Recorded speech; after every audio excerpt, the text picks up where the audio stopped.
जब भगवान देवाधिदेव महादेव की कृपा होती है तब तब हमारे जीवन में खुशियों की बरसात यूं ही होते रहती है। और आज इसी बात को चरितार्थ करते हुए साक्षात भगवान भोलेनाथ ने कुछ ऐसा ग्रह संजोग हमारे जीवन में ला रखा है जो हमारे लिए बहुत अच्छा होने जा रहा है।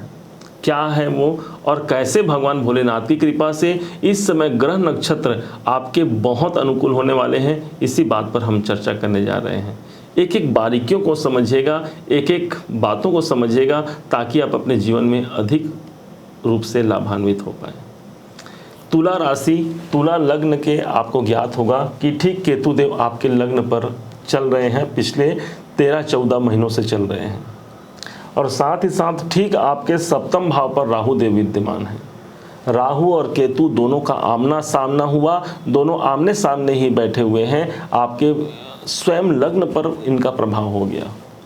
माना जाता है कि अभी तक ये राहु और केतु जब लग्न पर होते हैं तब हमें कई प्रकार की विपदाओं को देने वाले होते हैं, जिसमें मुख्य विपदाएं होती हैं। एक तो पहला स्वास्थ्य संबंधी समस्याएं और दूसरा हमारे जीवन में व्यापारिक और हमारे कैरियर और साथ ही साथ हमारे दाम्पत्य जीवन से संबंधित हमें परेशानियों का सामना करना पड़ता है। परंतु इसी सावन महीने में भगवान शिव की कृपा भी बहुत बरस रही है। कैसे बरस रही है तो ध्यान दीजिएगा। केतु और राहु आपके सप्तम भाव से प्रथम भाव पर हैं। इसी दरमियान ये राहु और केतु ये दोनों ग्रह अपने 0 से 6 डिग्री में आ जाएंगे। हमने एक एक दिन का कैलकुलेशन निकाला तो पाया कि 17 जुलाई से लेकर के 30 अक्टूबर तक के समय में यही राहु और केतु 0 से 6 डिग्री पर गोचर वश ये आपके लगन और सप्तम पर रहेंगे। इसका मतलब ये हो गया इनके पास फल देने की कैपेबिलिटी मात्र 25% हो गई। आपने सुना होगा, आपको बता दें कि कोई ग्रह के पास 100% का रिजल्ट होता है यदि कब, जब वो 12 से 18 डिग्री में हो तब। लेकिन जब वह 0 से 6 डिग्री में हो जाते हैं उनके पास मात्र 25% के रिजल्ट होते हैं। तो इस प्रकार से इनके पास कितना हो गया, 25% का रिजल्ट। तो अभी तक कितना दे रहे थे, ज़्यादा दे रहे थे, 100% का रिजल्ट दे रहे थे, 50% का दे रहे थे। तो हमारे प्रॉब्लम भी उतने ही बनाए। एक तो सबसे पहले लगन में केतु का होना, स्वास्थ्य संबंधी समस्याओं का होना, पंचम दृष्टि पंचम भाव पर होना, संतान संबंधी चिंता, हमारी मानसिक अशांतियों को देने वाले यहाँ पर बने थे केतु देवता। साथ में सप्तम दृष्टि सप्तम भाव पर होने के कारण दाम्पत्य जीवन में भी अस्थिरता, व्यापारिक जीवन में अस्थिरता। किसी न किसी कारण से हमने प्रयास किया अपने व्यापार में ग्रोथ करने का, अपने कार्य क्षेत्र में सफल होने का, परंतु फिर बात कहाँ बनती, जस की तस की स्थिति बन जाती थी। निरंतर प्रयास किया, समस्याएं बढ़ती ही जा रही थी। अभी के समय पर जब ये 25% के मात्र रिजल्ट दे रहे हैं, इसका सीधा सीधा मतलब आपको ये समझना है कि 75% आपके समस्याओं में आपको कमी प्राप्त हो गई। फल कहाँ मिलेगा, पॉजिटिव फल कहाँ मिलेगा, सबसे पहले लगन में। स्वास्थ्य संबंधित समस्याओं से मुक्ति कब तक, तो ये आपके 17 अक्टूबर से ये 30 अक्टूबर तक। और मात्र ये 30 अक्टूबर की बात नहीं, 30 अक्टूबर के बाद तो ये केतु आपके लगन को छोड़ देंगे भाई, ये तो चले जाएंगे अपने आपके द्वादश भाव में, और ये राहु भी आपके चले जाएंगे 6ठे भाव पर। तो इसका मतलब अभी लास्ट टाइम है राहु और केतु का। माना जाता है कोई ग्रह जाते जाते किसी जातक को बहुत कुछ दे जाता है, तो उस हिसाब से देखा जाए तो केतु राहु आपको बहुत कुछ देने वाले हैं। स्वास्थ्य संबंधी समस्याओं से मुक्ति, अपने कॉन्फिडेंस में वृद्धि, और साथ ही साथ लगन पर इनका प्रभाव आया हुआ है। सारे घर को केंद्रित करने का एक स्थान लगन ही माना जाता है। तो हमारे अंदर ही वो सामर्थ्य आ जाएगा, हमारे अंदर ही वो शक्ति आ जाएगी, जिससे हम प्रत्येक समस्याओं से उबर पाने के लिए प्रयासरत रहेंगे। राहु का सप्तम में होना व्यापारिक दृष्टिकोण से बहुत अनुकूल नहीं माना जाता। इनकी पंचम दृष्टि 1, 2, 3, 4, 5 पंचम दृष्टि आपके इनकम भाव पर है, आपके लाभ भाव पर है, आपके इच्छाओं की पूर्ति पर है अभी तक, और अभी भी है। परंतु 25% का मात्र रिजल्ट देंगे, मतलब ये माने कि 75% आपको प्राप्त होगा। अभी तक क्या हो रहा था, आपने कार्य किया 100 रुपए का, आपको प्राप्त हुआ 25 रुपए, 75% नहीं प्राप्त हो रहे थे। लेकिन अभी 75% पूरे के पूरे प्राप्त होंगे। और 25% जो बच गए हैं उसे पूर्ति कर देंगे गुरुदेव। कैसे करेंगे उसके राहु के बाद गुरु की बात करेंगे। तो यहाँ पर लाभ की संभावना को बढ़ जाना, आपके कार्यों में निष्ठापूर्वक उसमें संपन्नता आना। राहु की एक दृष्टि लग्न पर हो रही है तो बताया आपको, स्वास्थ्य में भी आपको रिकवरी आना। राहु की एक दृष्टि 7, 8, 9 आपके तीसरे घर पर है तो कॉन्फिडेंस में बढ़ जाना की वृद्धि होना। किसी प्रकार से कंपटीशन आपके क्षेत्र में अधिक है, आपके कार्य में अधिक है, या किसी भी रूप में कंपटीशन आप ज़्यादा फेस कर रहे थे अब तक, तो ये मानिए उसमें आपको सफलता मिलेगी। आपको एक स्थायी कोई विकल्प प्राप्त होगा, आप ये समझ सकते हैं। जहां जहां राहु की दृष्टि पड़ रही है वहीं वहीं देवगुरु बृहस्पति की दृष्टि पड़ रही है। तो राहु पंचम पर देख रहे हैं तो पंचम पर गुरु की दृष्टि, तो इसका मतलब आपके इनकम जहां पर 25% वही बताया आपको, 25% जो छूट जा रहा था उसे गुरु यहां पर मैनेज कर लेंगे। तो मतलब इनकम कितना हो गया, पूरे के पूरे 100%। प्राप्त कितना होगा, 100%। कहने का मतलब ये हो गया कि आपने यदि इन ग्रहों को प्रभावी अपने जीवन पे ले आया, जो ये देखिए ग्रह हमें कुछ बोलना चाहते हैं, उनके पास भाषा नहीं है, शब्द नहीं है, वो अपने जहां पर बैठे हैं और जहां दृष्टि दे रहे हैं वो उनकी बोली होती है, आपको ये मानना है। और इसे जो बता पाता है उसे ही ज्योतिषी कहा गया है। जो ज्योति को समझ पाए, उसके बारे में आपको जानकारी दे पाए, वही ज्योतिषी कहा गया है। गुरु की दृष्टि जहां पर पड़ती है उस भाव को ये गंगा जल के समान पवित्र करते हैं, आप सब जानते हैं इसे। तो गुरु देवता आपके लाभ भाव को पवित्र कर रहे हैं, गुरु आपके तीसरे घर भाव को पवित्र कर रहे हैं। और मेन बात तो ये हो गया कि गुरु जिस घर को देख रहे हैं ये इनकी स्वयं की अपनी ही राशि है, अपना ही घर है। 9 नंबर यहाँ लिखा है, धनु राशि है, जो तुला राशि से ठीक तीसरे भाव पर है। अब सबसे महत्वपूर्ण बात को समझिएगा जो आपके इसी सावन के महीने में हुआ है। देखिए दो जो प्रभाव आए हैं ये सावन के महीने में ही आए हैं। राहु केतु का प्रभाव जो कमजोर हो गए हैं, जो राहु का गुरु का प्रभाव जो बढ़ गए हैं। अभी आज के डेट पर ये 17 डिग्री पर चल रहे हैं। तो कभी कोई ग्रह जब 12 से 18 डिग्री पे होते हैं तो ये 100% का रिजल्ट देते हैं। ये युवावस्था कंसिडर किए जाते हैं।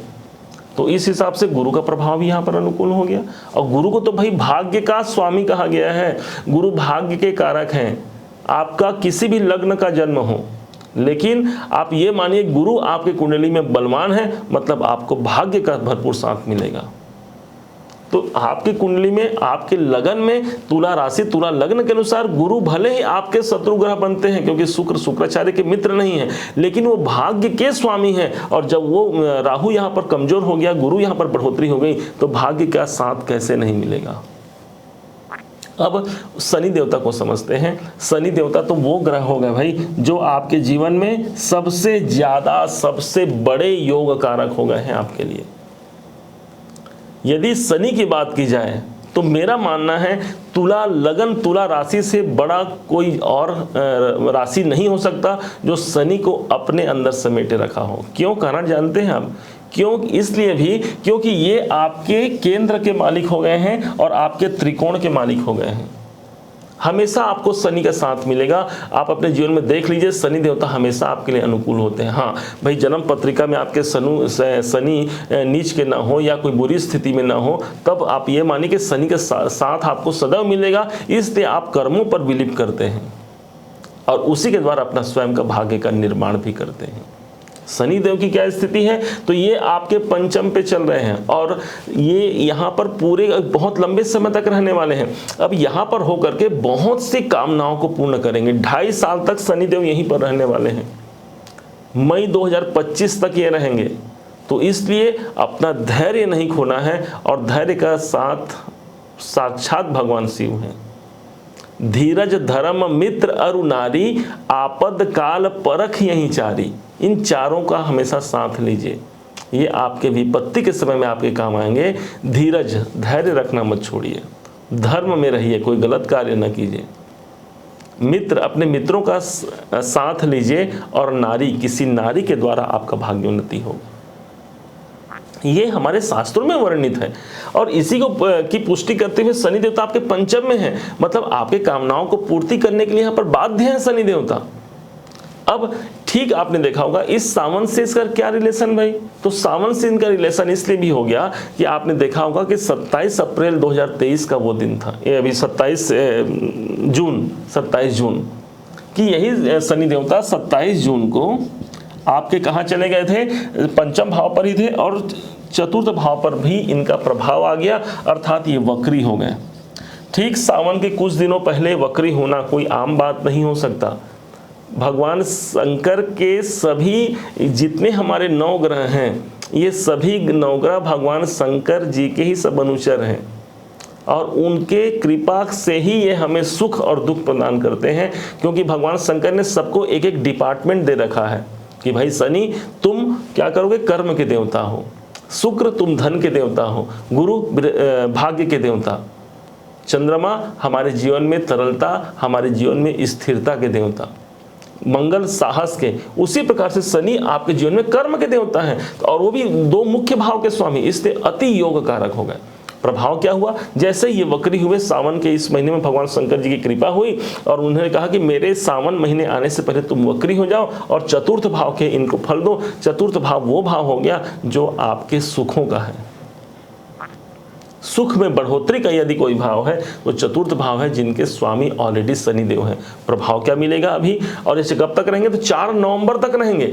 आज के डेट से लेकर के ऑलरेडी ये चल रहे हैं और सावन के महीने में विशेष आपने शिव कृपा यदि प्राप्त कर लिया तो 4 नवंबर तक ये आपके कोई भी कार्य, कोई भी सुख ऐसे नहीं है जो आपसे दूर रह सकते हैं। फल क्या होगा, तो सुखेश है, तो सुख में वृद्धि, भूमि भवन, अभी मकान, इन सब का योग बनाएंगे अभी इस 4 महीने में। हमने एक शॉर्ट वीडियो में एक वीडियो डाला था, आपने देखा होगा, सिर्फ तुला राशि तुला लग्न के अनुसार डाला था कि आपके पंचम भाव से वक्री हो रहे हैं, मतलब चतुर्थ प्रॉपर्टी बनने का बहुत ज़्यादा योग है आपके अंदर। अगर पहले में आपने प्रॉपर्टी कहीं फाइनल किया था, नहीं ले पाए, या फिर प्रॉपर्टी के बारे में सिर्फ सोच रहे हैं, ज़मीन खरीदना चाहते हैं, कंस्ट्रक्शन करना चाहते हैं, इस समय पर आप उस पर कार्य कीजिए। शनि देवता आपके साथ हैं और महादेव का आपको आशीर्वाद है, आप ये जानिए। सुख का भाव, हमारे सांसारिक जो सामग्रियाँ होती हैं सभी यही हैं, जो भौतिक सामग्रियाँ होती हैं सब हमारे चतुर्थ भाव हैं, इनके आपको रिजल्ट अच्छे मिलेंगे, सुख में वृद्धि होगी, आपको ये जानना चाहिए। शनि अब यहाँ पर है, यहाँ से ये ठीक तीसरी दृष्टि ऑलरेडी आपके सप्तम भाव पर तो दे ही रहे हैं। सप्तम भाव पर दृष्टि देना मतलब व्यापार में बढ़ोतरी करना, दाम्पत्य जीवन में एक सुस्थिरता कायम करना प्रथम प्रायोरिटी होगी आपकी। कैसे मैं अपने कैरियर में ऊंचा उठ पाऊं, कैसे अपने दाम्पत्य जीवन, अपने पारिवारिक जीवन को भी अच्छा बना पाऊं, क्योंकि चतुर्थ भाव हमारा परिवार होता है। कैसे उनका भरण पोषण करके मैं उन्हें श्रेष्ठ से श्रेष्ठतम तक ले जाऊं, ये हमारी प्रायोरिटी होती है, जो शनि देवता हमें चतुर्थ भाव पर आकर के प्रदान कर रहे हैं। इतने अच्छे ग्रह गोचरों का समावेश अभी बना हुआ है महादेव की कृपा से, इसका अधिक लाभ लीजिए, बहुत लाभ लीजिए। और यदि आप यकीन मानिए, यदि सावन के महीने में आपने शिव का सानिध्य भी प्राप्त कर लिया तब तो सोने पे सुहागा है। तो भगवान भोलेनाथ का सानिध्य कैसे लिया जाए, ध्यान रखिएगा। शनि आपके कौन हो गए हैं, शनि आपके सबसे बड़े योग कारक हो गए हैं। राहु केतु का प्रभाव तो लगन पे चल ही रहा है, गुरु भाग्य के कारक हो गए हैं। तो सबसे ज़्यादा आपको प्रभावित करना है शनि को, जो भगवान शंकर के यदि कोई सबसे प्रिय ग्रहों में यदि कोई सबसे प्रिय उनके शिष्य हैं, यही शनिदेव हैं। शनि देवता ने गुरु दीक्षा लिया है भगवान भोलेनाथ से, इसीलिए उनके गुरु माने गए हैं शनि देवता के। तो अब आपको कृपा लेना है तो ऑलरेडी आप भगवान शंकर की कृपा लेकर के इन शनि को अनुकूल बना सकते हैं। कैसे बना सकते हैं, सबसे अच्छा जो स्रोत माना गया है, आपको याद होगा कि शिवलिंग हमारे मिट्टी से बनते हैं, जिसे हम कहते हैं पार्थिव शिवलिंग। ये पार्थिव शिवलिंग बहुत कार्य संपन्न करने वाले एक देवता हो गए हैं भगवान शंकर जी का यह शिवलिंग। पार्थिव शिवलिंग की महत्ता इतनी अधिक बताई गई है कि आप मतलब आपने पूजा किया, आपने उसकी प्रतिष्ठा की और आपके कार्य भगवान शंकर ऐसा हो ही नहीं सकता कि पूर्ण नहीं करेंगे। मिट्टी से बनाइए, जहाँ पर शुद्ध स्थान से मिट्टी लेकर के आइए और उसमें एक शिवलिंग का निर्माण कीजिए और उसके बाद बढ़िया दूध से या जल से उसमें ओम नमः शिवाय मंत्रों के साथ उसमें अभिषेक कीजिए। कार्य कोई बहुत बड़ा नहीं है, सावन के महीने में आप कर सकते हैं, किसी सोमवार के दिन कर सकते हैं, चतुर्दशी को कर सकते हैं, त्रयोदशी को कर सकते हैं, दिन कोई भी हो, आस्था होनी चाहिए। और जब सच्चे हृदय से आपने आस्था पूर्वक उस पार्थिव प्रतिमा की पूजा कर ली, तो जिस प्रकार से एक मिट्टी में हमने जीव डाल दिया, उसी प्रकार से हमारे जीवन में किसी भी प्रकार से विपत्तियां हैं, भगवान शंकर उसमें जीव प्रवेश करा जाते हैं, मतलब उस भाव को जागृत करा जाते हैं। पूजन के पश्चात इसी पार्थिव प्रतिमा को सूर्यास्त से पहले ले जाकर किसी पवित्र जल जहाँ पर है उस स्थान पर ले जाकर के आप विसर्जित कर सकते हैं। बहुत महात्मा है इस पार्थिव लिंग का, और इसको यदि आपने कर लिया तो भगवान शिव शंकर का सानिध्य मिल गया, और ऑलरेडी इस टाइम पर भगवान शंकर खुशियों की बरसात कर रहे हैं। तो आपको उठना है, अपने कार्य पर लगना है, कोई भी आपको आवश्यकता नहीं है कि मेरा समय अच्छा है या बुरा है। ये समय आपका सर्वाधिक अच्छा है, और इसका पुष्टि भी हमने किया है बाकी सभी ग्रहों के माध्यम से। 9 ग्रह होते हैं ज्योतिष में, जिसमें 4 ग्रह अभी आपके अनुकूल हैं, और ये 4 ग्रह भी कोई अन्य ग्रह नहीं है, सबसे लंबे अवधि तक चलने वाले ये ग्रह हैं, इसलिए हमने 4 को लिया है। बाकी 5 ग्रह जो बचे हैं उसमें चंद्रमा तो भाई 2.25 दिन में एक राशि को परिवर्तन करता है। वहीं पर अन्य ग्रहों की बात करें तो सबकी अनुकूलता यथावत बनी हुई है, जीवन में परिवर्तन निश्चित है। प्रयास कीजिए, ग्रह नक्षत्रों का प्रतिफल जरूर मिलेगा। भगवान भोलेनाथ की कृपा सदैव बनी रहेगी। उम्मीद है आप सबने इसे समझा है, सबने इसे जाना है।